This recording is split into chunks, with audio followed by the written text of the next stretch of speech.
In January 2026, the United Nations used a word they have never used before. Not water stress, not water crisis, water bankruptcy. Meaning the planet is now spending more water than it can produce, and the debt is coming due. 3 out of every 4 people on Earth now live in a water-insecure country. But that statistic hides something far more immediate.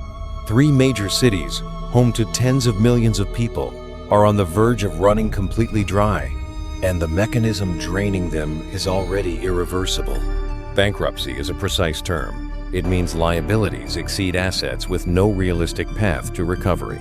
Applied to water, it means rivers, lakes, and aquifers are being drained faster than rainfall and snowmelt can refill them.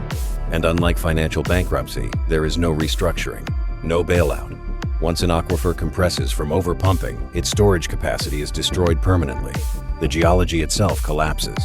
Agriculture consumes 70% of all fresh water on Earth, and here is the part that makes recovery impossible. Population growth means demand is accelerating at exactly the moment supply is shrinking. The United Nations now estimates the annual economic damage at $307 billion, and that number is growing every year. So what happens when this math hits a single city? Kabul, Afghanistan. 5 million people, almost no rainfall, and an aquifer that has been dropping by more than a meter every year for the past decade. The water table beneath the city is in free fall. Engineers who have studied Kabul's water table warn it is on track to become the first modern capital to lose its water supply entirely.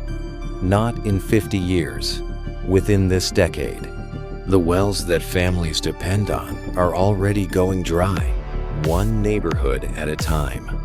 And unlike Cape Town or Chennai, where emergency rationing bought time, Kabul has no backup infrastructure, no desalination plants, no pipeline from elsewhere.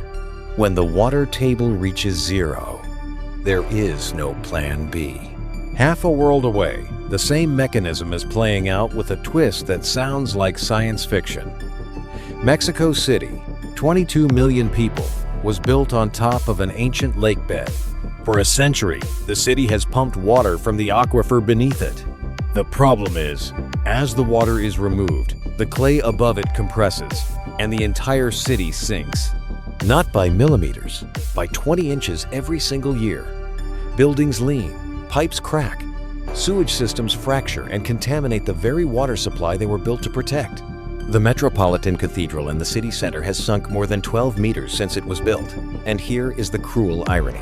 Mexico City sits on one of the wettest valleys in the entire Western Hemisphere, but nearly 40% of its treated water leaks out through infrastructure that the sinking itself has shattered.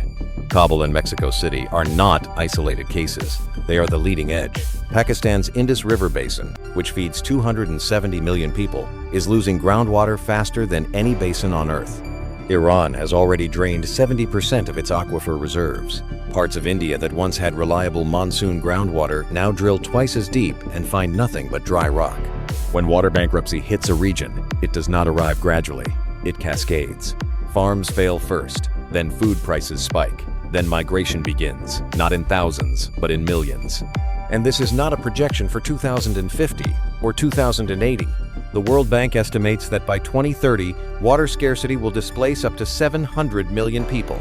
That is more than the entire population of Europe, forced to move because the ground beneath them can no longer sustain life. Here is what separates water bankruptcy from every other resource crisis on Earth. Oil can be replaced, forests can be replanted, metals can be recycled, but a collapsed aquifer cannot be reinflated. The physical structure of the rock compresses. The storage space disappears. It is gone for thousands of years, if it returns at all.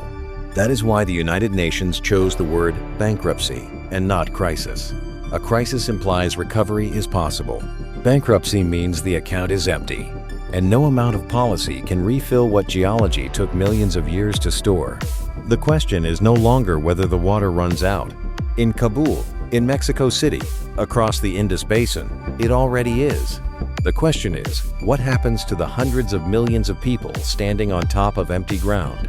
If you found this eye-opening, hit that like button and subscribe for more deep dives into current events. Drop a comment below. Does your country face water scarcity?